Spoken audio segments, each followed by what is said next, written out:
I'm Kami Grayson. Please join me tonight for Men Talk. Every Thursday in August, the fun kicks off at 6 p.m.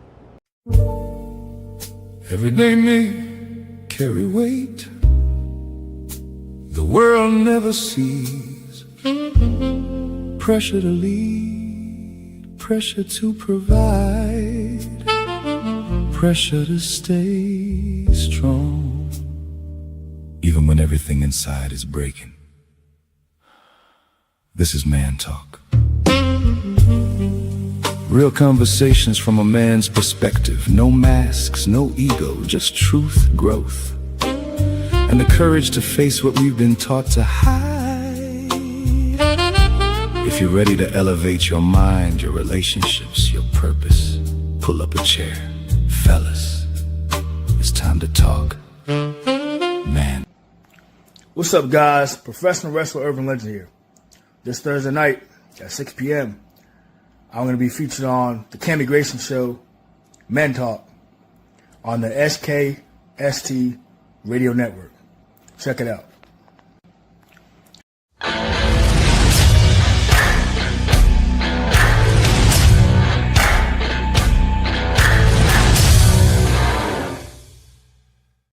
Well, welcome to another episode of SKST Radio, the Kami Grayson Show, Men Talk. This is our second day. This is our second Men Talk episode, and I'm so excited. It's been a while since I've seen you. It's been a long time. About a year.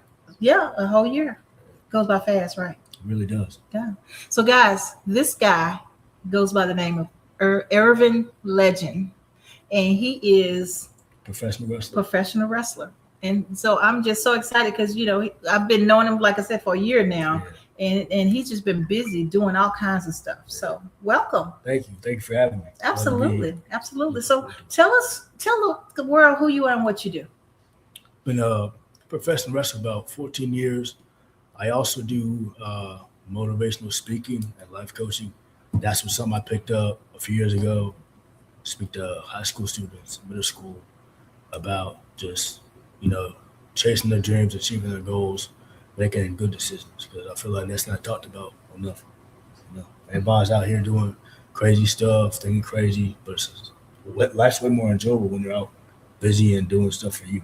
Yeah. See, and that's what I'm talking about. So I met him, and you guys, if you don't know this man, he has an incredible story. So I definitely would recommend you guys reaching out to him if you have a podcast show or if you have a radio show that you need a guest. This guy is the man to make it happen. Thank you. I appreciate that. Absolutely.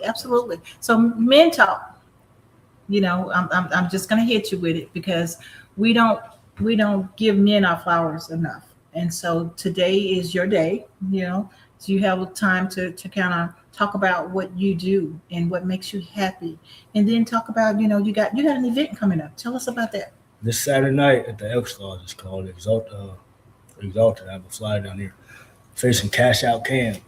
The show at 7 p.m. Yeah, so we got a picture, a flyer back there of his event. Can y'all pull that up?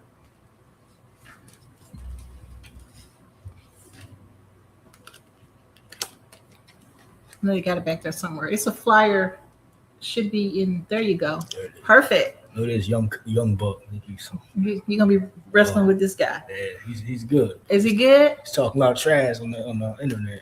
Really? Yeah, yeah. You got to put him in his place. I'm gonna put him in his place. This is the problem with these young cats. They got no respect for the veterans. Okay. They gotta get humbled once in a while. He's a talented kid, good kid, hardworking kid. But I always say, the vets always win. Okay. The teacher, students don't beat the teacher. There's some things I haven't taught them. Okay. Well, that's exciting. So where is this event going to be? It's going to be at the Elks Lodge, 1231 Typo Avenue. It's right a little bit closer to Granby Street, in the same vicinity. That's Elks Lodge. It's pretty much like, Masonic work. But they were nice enough to let us run our wrestling school out of that, and we also hold shows. So nice. Well, that's good. See, that's what I'm saying. You staying busy. You're making things happen in the community. Yeah. So, what are you doing for you, though? I would say, obviously, like going to the gym, like staying healthy, a lot of my friends are bodybuilders.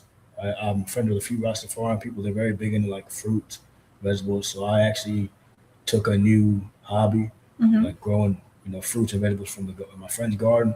I like to harvest, and at Okay. least I know what I'm eating. It's pure and not like sprayed down with a bunch of crazy stuff. Right. I So, do like writing poetry as well. so I mean, you were already healthy. Yeah. So, but this just made it a little bit better. It's a mental thing. Like I know physically I'm good, but mentally I want to be like, okay. Like if you eat healthy, it clears your mind. If you eat crap all the time, you start to get depressed and this and that. It's a real thing. Like there's chemicals in the food that affects your brain. So I like feeling leveled out. Okay. And so this is improving. That was the 2026 Yeah. kind of new thing. Mentally, it's like a mental like rejuvenation journey type. But I got, it's always good for everybody to do that. Mhm. Everybody's going through something, and sometimes it's good to just let stuff go and just start over. Oh, I love it. Absolutely love it. So guys, it pays to look at your packages, right? And just try to eat a little healthier. I need to follow that advice myself, big time. So what are some things that you had to overcome to get to where you are today? Uh, First thing would be I was a very sick baby. My birth mother did a lot of drugs, a lot of cocaine, heavy cocaine user. So when I was born, I had a bunch of medical issues such as cerebral palsy. I had mild brain damage from the drug use. Doctors thought I'd be in a wheelchair, like a vegetative state. So I had to overcome my motor skills. Then the area I was in, there was not a lot of white people, predominantly black. So the fact that I was adopted, I got made fun of for that. And then at the same time, my own people were judging me because of what a white woman was raising me, and then I had white people make fun of me because of my skin color. So racism was another thing. Wow. I got friends of every race. I don't believe in the whole like one person's more important. I feel like we all are special. You know what I'm saying? So I've never agreed with that. And then of course, like all the other mental trauma I've been through, the street life, making bad decisions, gangs. Hmm. I got into drugs, got hooked on some bad stuff, and then also I was starting to doubt myself, being around a lot of violence. So there was a lot of things I had to overcome. Plus, I was never a big guy. I was kind of small, so I had to, find the weights and just focus. And Hmm. after my foster mom died, and the last thing she told me was, "Be whatever you want to be," and that was pro wrestling. So Wow. Wow. And here you are. You're a pro wrestler. 14 years in this business, and I never really thought I'd be doing it for this long. I thought I was gonna be like a flash in the pan and just do something else, but it became my whole life. So Mhm. Yeah. So, well, you had a lot of trauma Yeah. in your life, and so to get past that trauma, I mean, you're a go-getter. You still trading, right? You're still making it happen. But how did you? Where do you find some peace? How did you get to the point where you realized, what, you gotta life it. You can't just live in the past. Racism is still alive today, Sure is. and every one of us have touched it pretty much, but then everybody's not that way, right? And so I can say one of my best friends is a white lady, and so your adopted mother's a white lady. So a lot of people don't understand when they've been hit with what you've been hit with and didn't see the other side of the coin, right? So you just kind of have to instill it and teach people that we're all one, right? So how did you overcome that part? Mostly personal experiences, and people that fail to understand that everybody has room to grow as a human being. I feel like the people that are racist, ignorant stuff, they haven't been taught certain things. So there's certain things I saw with my own eyes and made me realize, okay, I can't judge a book by the cover. Mhm. This person's white, he might not be racist, but he ended up being one of my best friends. Mhm. You know what I'm saying? And it's just like social media is another thing. Like I wish people, I'm not trying to tell people how to live. Social media to me is not real. I just wish people would like disconnect from that and Yeah. actually work on their lives, because Right. I'm glad you spoke about like men's, mental health, Mhm. because I feel like, counterpart, they have a solid support system. They will always have people that have their back. But when a man breaks down, he's weak, he's Mhm. selfish, he's toxic, and it's not fair because we hold so much weight on a daily basis. Yeah. More weight than people realize. Some of us show it, some of us don't. But I wish more people would spend, would pay attention to what we have to go through. Yeah. Absolutely. We got feelings just like, okay, I got a lot of muscles, I'm really strong. I'm still a black man, a man at the end of the day, and I got feelings like everybody else. You know what I'm saying? So I wish people would pay attention to that. Yeah, and you're right though. I mean, because we were all brought up a certain way, and I do know, like back in the day, a black man, if he needed to go see a doctor, someone to talk to him to help get things out, we wasn't allowed to do that. Yeah. So it's a different day. It's a different day. So now, health self care is very important for men and women. And so the fact that you understand that and you recognize that and you're starting to, make that happen in your life, don't you think that that's changed your whole lot? It has, and it's changed my perspective on life in general.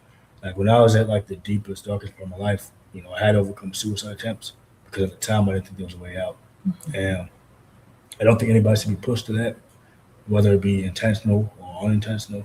I feel like if everybody has a solid support system, suicide shouldn't be taking place. Right. And it's just the fact that you can tell somebody you're not well or you're going through something and they brush it off, and then something happens, like, oh man, I wish I could have been there. Well, you should have been there for that person. Yeah, yeah. But what are the signs?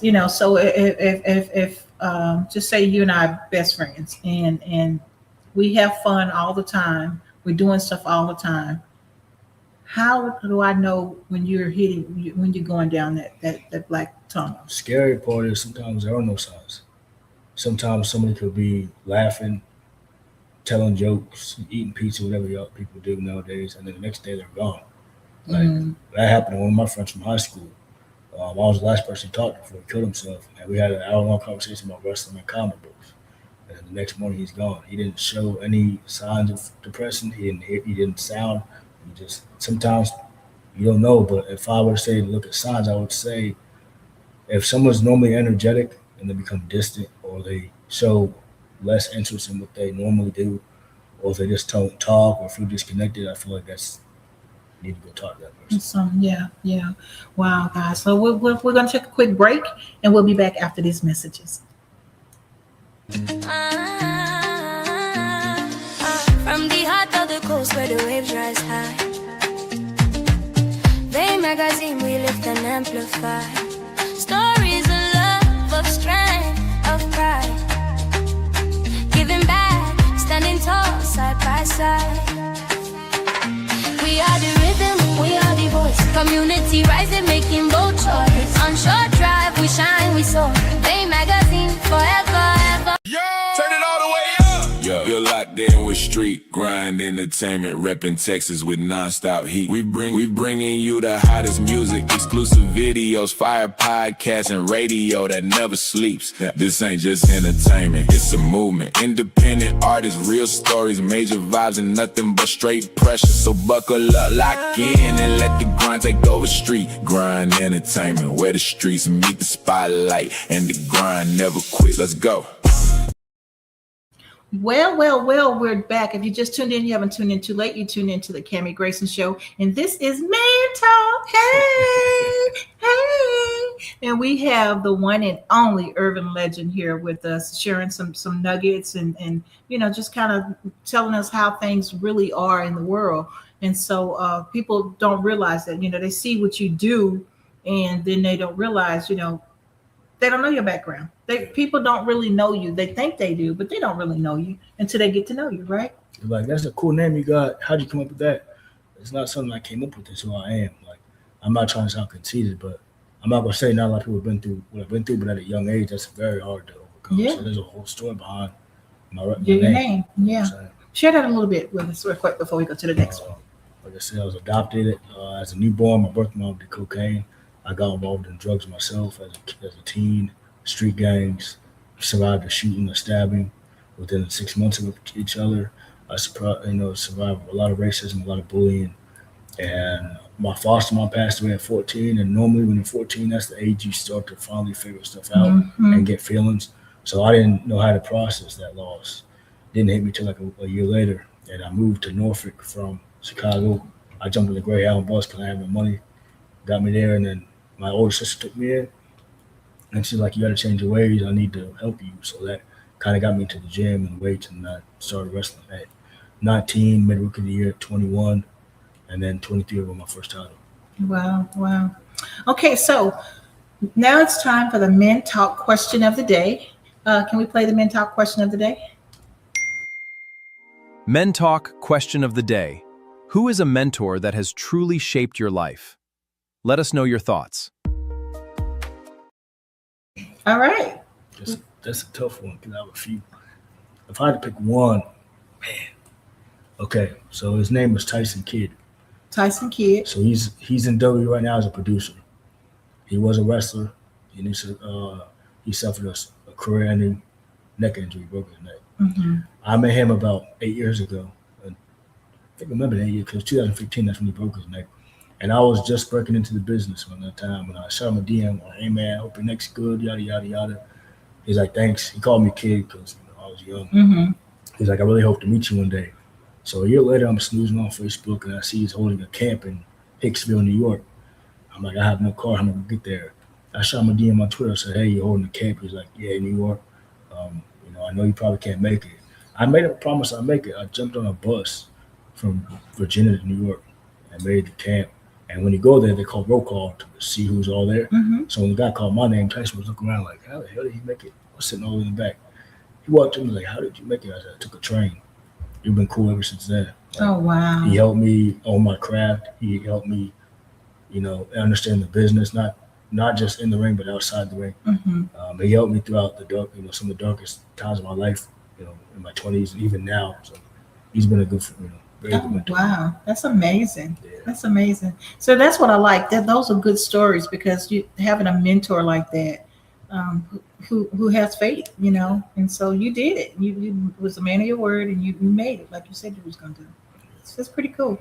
It's funny how stuff connects, and it's funny because he went through a lot. He was also a smaller guy.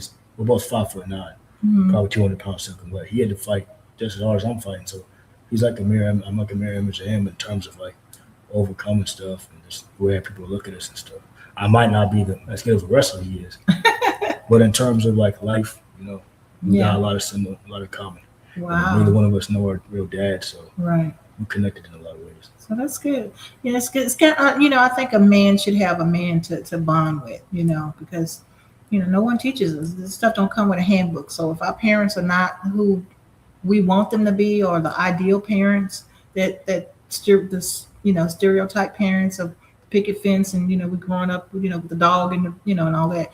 Everybody don't live that way, and so it's just not that type of storybook for everyone. Okay, so words of wisdom. I would say one of the things that my mom told me is when she first told me this, I didn't understand it, but it took me a few years. She said, you got to know the difference between what's real and what you feel. So I'm like, Mom, what the heck are you talking about? Like, what book did you get that from?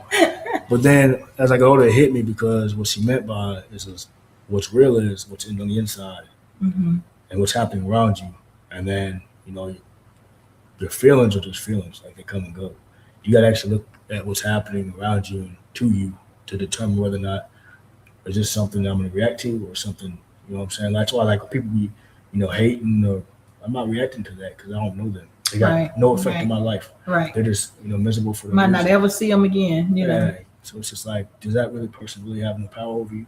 So now I understand what she was talking about. Yeah. I get that. I get that big time. Okay, so you are going to be at an event on the 15th. Can we pull that flyer? There it is. Cash out, There you go. So where is this going to be now? Elks Lodge, 1231 Typo Avenue at 7 p.m. You can get your tickets online, or you can also buy it at the door. We also have a IPWA wrestling school at the same lodge, 18 and up. So anybody that wants to become a pro wrestler, I train in all these different things: referee, ring crew, camera crew manager, professional wrestler, of course. If you're interested, email them, contact me. Let's make it happen. All right. Look at that. Yeah, that was a good night. That was a good night. I was in Franklin that night. It reminded me of that football commercial. The guy throws them the jersey, the little kid the jersey. Yeah. And so, but I want to say, if you have a contact information that you want to give to people, you can give that at this time. So Irvin Legend, my Facebook, I got two. I have a red beanie on. That's the one you want to go to. The one that says the Chicago closer, not the other one. My Instagram is official Irvin Legend, and my Twitter is Irvin Legend 757. And my email is irvinlegend757@gmail.com in case you want to book me for a wrestling show, promotional event, birthday party, motivational speaking, whatever the case may be. Okay, love it. Absolutely love it. Well, thank you for being on the show. Thank you for having me. I had a lot of fun. It's always nice to catch up. Like Absolutely. I said, I know it's been a while. A lot's been going on. Yeah. Don't stay away for so long next time. I got you. All right. I'll keep you touch. Until the next show. Bye for now. As we close today's Men Talk, thank you for tuning into SKST Radio and SGE Radio. We truly appreciate your time and support. If today's conversation encouraged or inspired you, don't keep it to yourself. Please like, share, and subscribe so we can continue reaching more people together. Big thanks to Beats by Bro for the incredible music that keeps us moving. Until next time, stay strong, stay encouraged, and keep making a positive difference. God bless. And we'll see you on the next Men Talk.